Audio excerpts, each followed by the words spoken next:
So how do we get that drive, passion, and motivation that we see on the football field, on the basketball court, on the soccer pitch, on the video games, on the TikTok, on the beauty shop, on the makeup tutorials? Like, how do we get the passion that we see when they're engaging in activity that they actually like and apply it into our subject area of our class?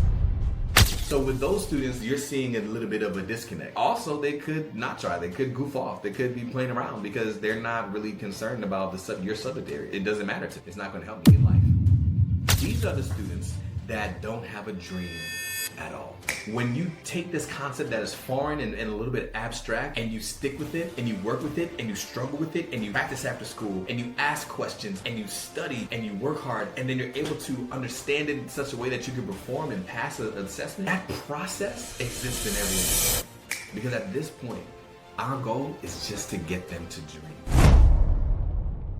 In part one, we're empowering every student with a dream.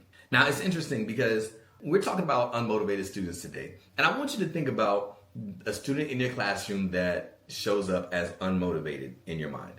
Somebody that seems that disinterested, maybe you give them a reading passage and it's too long. It's always too long. Or you give them homework and it's too much. Or they just don't do it. I'm thinking about one student in particular that doesn't matter. Whenever we give him an assignment, he just doesn't do it. Won't put his name on it. You give him a test, he just clicks through to the end. On iReady, he was on like the kindergarten level because he just clicks answers and doesn't even take a time to think about it. Been doing this for years. I want you to think about a student that you've seen that you would consider to be unmotivated in the classroom. Do we all have a student in our mind?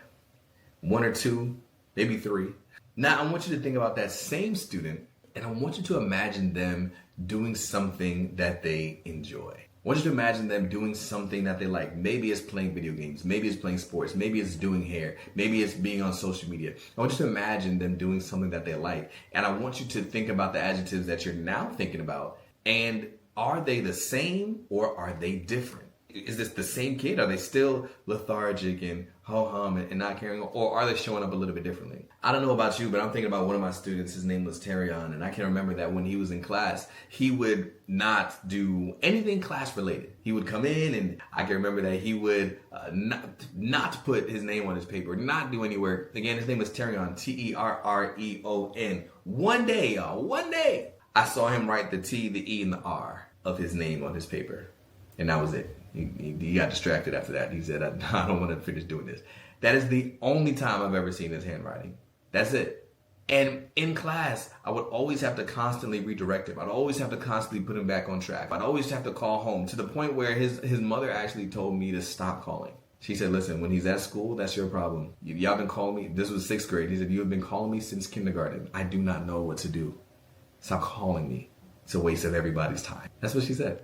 So when I'm thinking about Terrion, the crazy thing is, in order to build relationships with students, I like to go to their games and activities and things outside of school. And obviously he was a student who I wanted to build a strong relationship with because I knew there's some other things going on. And I remember going to watch him there at football practice. And when I tell you that this boy, Terrion, would be the first one on the line. When they said, give me down and backs, they said, run to the 50-yard line and come back. He was the first to touch the 50, the first back in the end zone.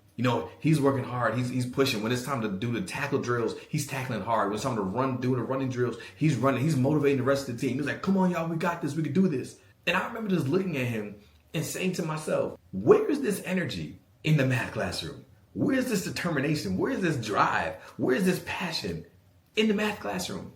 And the reality is, when I see him out there in the field, I realize that it is possible for him to be willing to struggle. He can do hard things. Playing football is hard. I see him out there sweating, grinding, throwing up. It's hard. But people are willing to struggle for the things that they actually care about.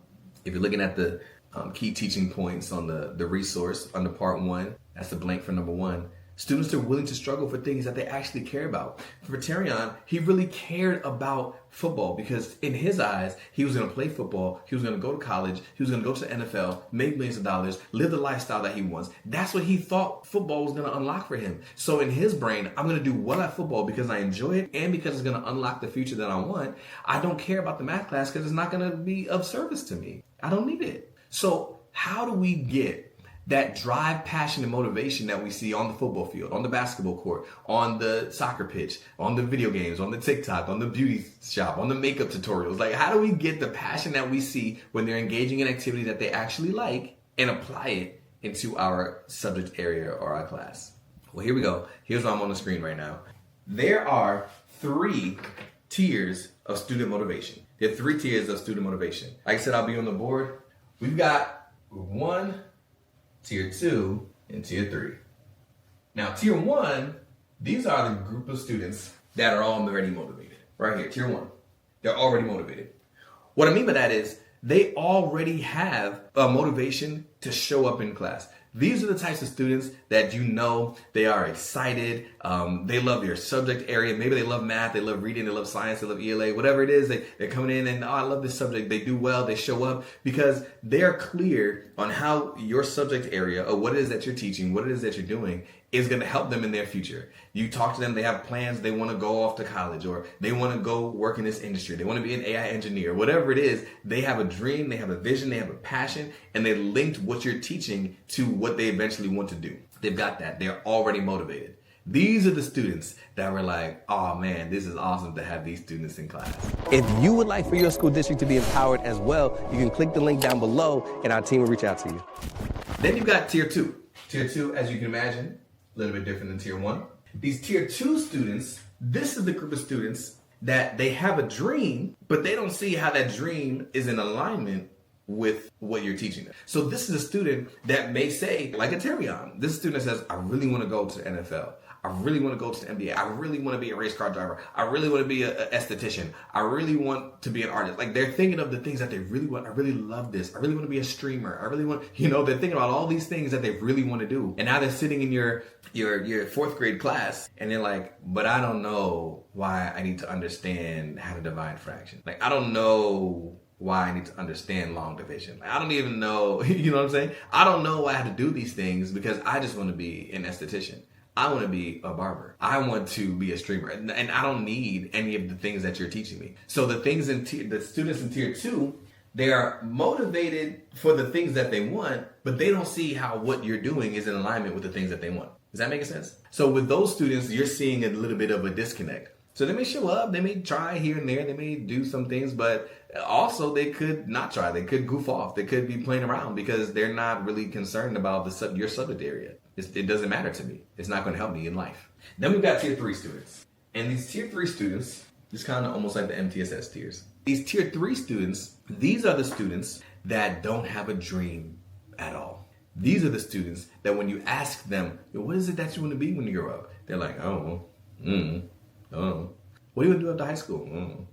You see, like they don't have a dream and sometimes they don't see motivation. Maybe we'll get compliance out of them. Maybe they'll check boxes. Maybe they'll write some things down, but they're like, I'm just here. I was speaking to a student a couple of weeks ago. She is 13. We were going through math problems. She struggled with it. I actually posted on Facebook about this. It was about 15 minutes left in class. And I gave her a worksheet. There was 6 problems left on the worksheet. And she had gotten one of them wrong. And I just corrected her. I was like, oh, just try this, turn this around, do this. And then she put her pencil down. She said, why am I even doing this, bro? That's what she said. I was like, whoa, relax. What's going on? Talk to me. She was like, why? I get it wrong all the time. I'm not going to pass the end of grade assessment. I never do. Every year, they're just going to pass me on to the next grade. I'm just here until I'm 16 and I can drop out. That's literally what she said. And with 14 minutes left in the class, I asked myself, is it more important for me right now to make sure she finishes these last 6 problems or to hear her heart and understand what's really going on in her mind? So I capped my marker, pulled up a chair, sat next to her, and for the last 14 minutes just talked to her. And I went through this process that I'm going to share with you here today in just a little bit. And what I need you to understand is that there are some students in our class right now that are just in the same situation where they're saying, this is hard. It's always been hard. I don't do well. I've never done well. And as I'm thinking about what I want to do in life, I don't know what I want to do. Like, I just am here. I just want to survive. I just want to be okay. Tier 3 students, they don't have a dream. So now since we have these 3 different groups of students in class, how do we then motivate each group of students? Here's what we can do. Your job, your goal is to move every student to Tier 1. All right, that's the second blank. Your job is to move every student to Tier 1. What do you mean by that, Daryl? I'll start from the bottom and work my way up. Tier 3 students, remember, these are students that don't have a what? A dream is okay. You don't have to say anything out loud. I can't hear you. I mean, you can if you want, if it's fun. It's up to you. But tier 3 students, they don't have a dream at all. So your goal is to give them a dream. Give them a dream. If you look at the next page, you'll see there at the top, it says the 3 dream building questions for tier 3 students. These are 3 questions that you can ask the student. And when I was talking to that young lady in the class that said she just wants to wait till she's 16 to drop out, here's the conversation that we had. And maybe you can use this to take some notes. And here's how it went. First, I asked her, I said, well, what are you good at? And she said, I don't know, nothing. I'm not good at anything. I don't. I said, okay. What do you enjoy doing? She said, I like to just be on my phone, honestly, just be on TikTok. And I said, so if you were home right now on the weekends, like you can't wait till summer break. Like, what is it that you want to do on summer break? Yeah, I just want to lay in my bed and be on TikTok. That's what she said. So then I said, okay. All right. Well, what is it that you enjoy about TikTok?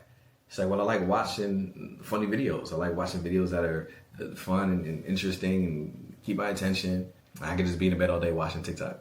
I said, okay. Can you tell if a video is going to be a good video or a bad video? She was like, oh, yeah, for sure. I said, if I were to show you a video, this is what I said. If I were to show you a video, but not show you the likes, shares, comments on the right side. You know, I don't know if you are familiar with how TikTok works, but you can see the amount of likes, comments, shares, saves, things like that. So if I were to show you a video without showing you the amount of likes, shares, comments, saves, could you tell me if it was a good video or a bad video? Could you tell me if it had the potential to go viral? And she was like, oh yeah, for sure. Like, I can tell. I said, wow. So well, based on the hook, based on the way they come in, based on the first couple of seconds, based on the quality of the video, and she started breaking down all the ways that she can tell if a video was going to be good. And I said, do you know that not everybody can do that? She's like, what?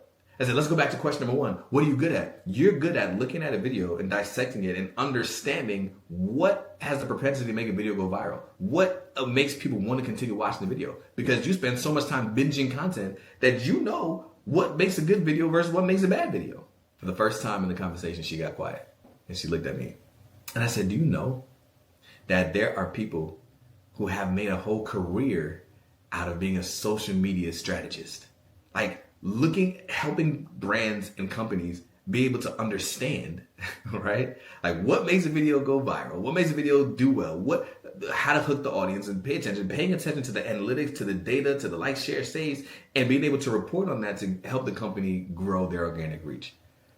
And she was like, no, I didn't know people do that. I said, and I'm not saying that you have to do it. I'm just saying, I want you to start thinking about the things that you're good at, the things that you enjoy doing, and try to figure out how you can take that and create an opportunity for yourself, something that you really enjoy, something that you really like. There's something out there for everybody. Teachers are burning out faster than ever. Confidence is dropping, imposter syndrome is rising, and too many classrooms feel like survival instead of transformation. But what if it doesn't have to be this way? Great teaching isn't magic, it's a method. And inside the Impact Playbook, you'll discover the 6 principles that thousands of teachers are already using to reignite their passion, engage their students, and build classrooms that thrive. This isn't just another book that collects dust on the shelf. It's a complete system that helps teachers step into their strengths, prevent burnout, and create learning that sticks. If you're looking to see a drop in teacher turnover and a boost in student engagement, the principles are right here inside the book. So if you're a teacher ready to reclaim your confidence, or a district leader ready to transform entire schools, click the link to get the Impact Playbook today. Because when teachers win, students win,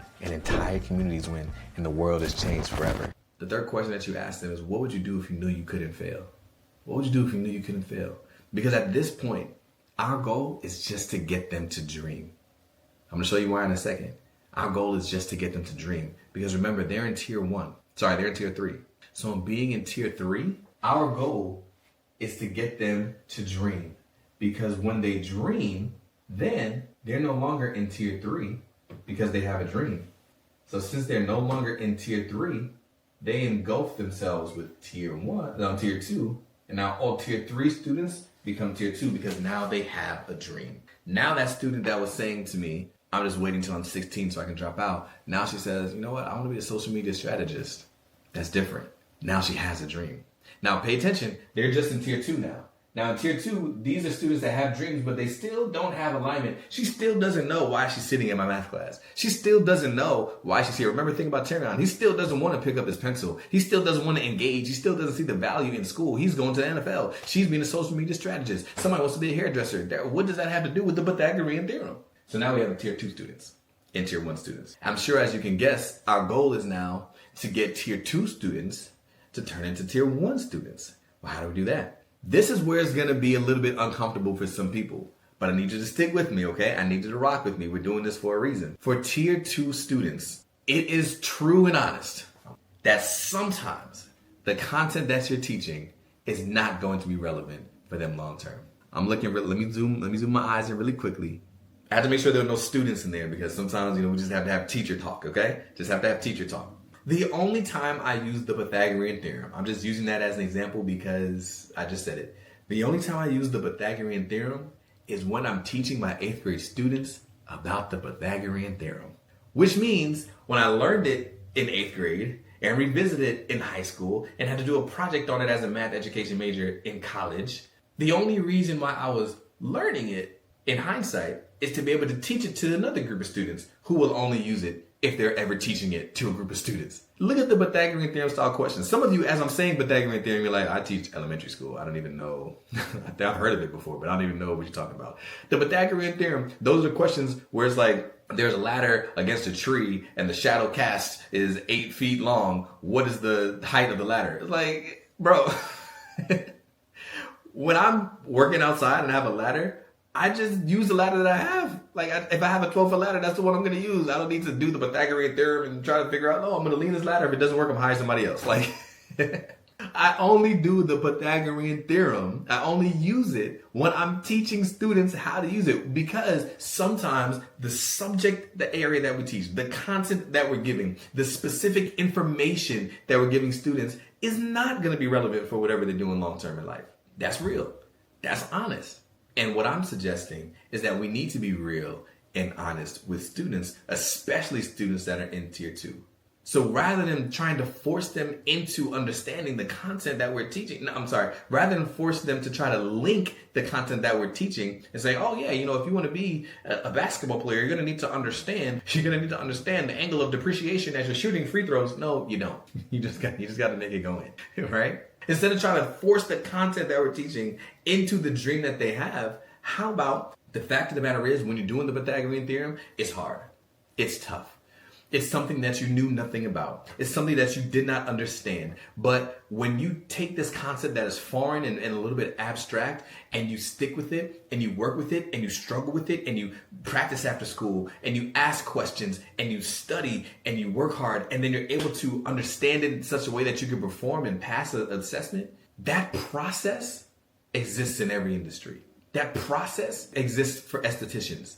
Taking something that you know nothing about, struggling with it, sticking with it, having the grit, resilience, and tenacity that you need to be able to figure it out. When I'm in ELA class and we're reading through an article and we're trying to understand and comprehend what it means, and we're using our critical thinking skills, that's something that exists in every industry. When I have to focus on managing my time because I've got so many tasks to do, because I've got homework and I've got assignments, I've got projects, time management and prioritization and decision making, those are skills that exist in every industry.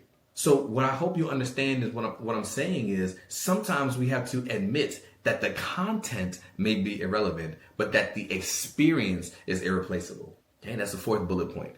Sometimes we admit that the content is irrelevant. Like, listen, honestly, if I'm being honest with you, the girl that I was talking to in class that day, Carla, I said, Carla, if I'm being honest with you, you probably will not solve a system of equations after 8th grade.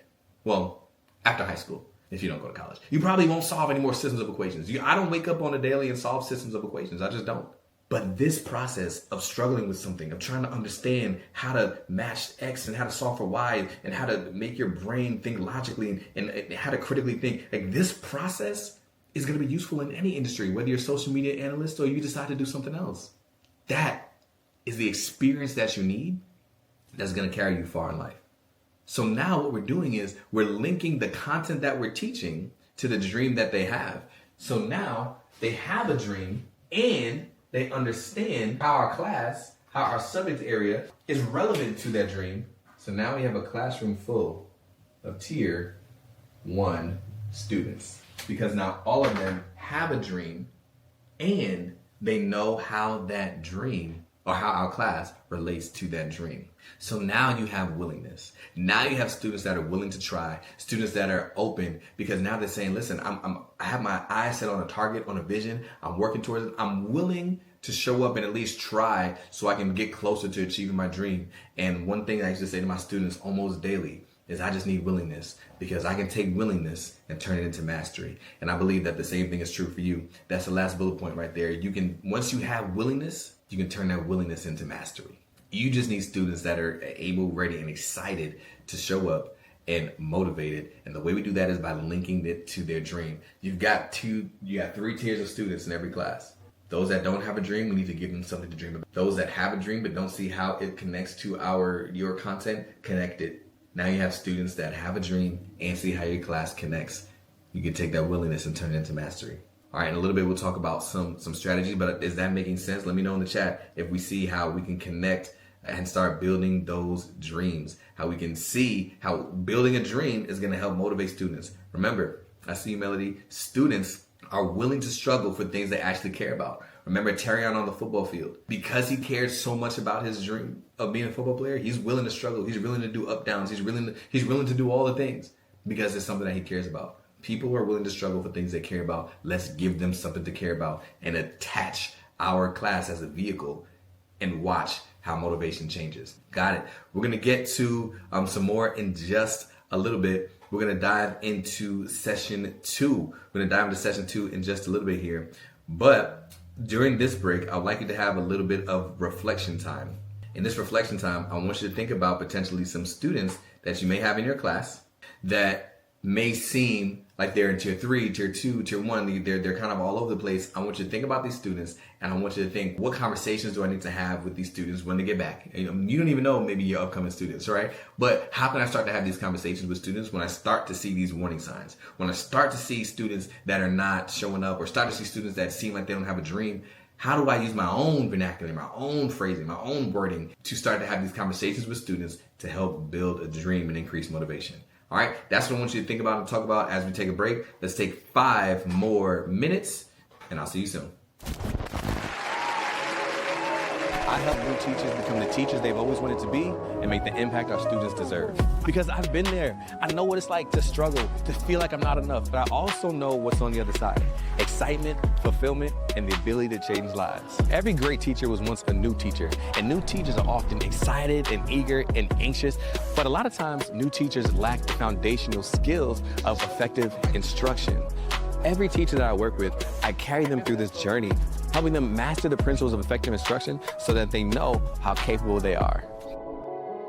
I can't wait to see these teachers enact their 1% amazing and make the difference that only they can. If you would like for your school district to be empowered as well, you can click the link down below and our team will reach out to you.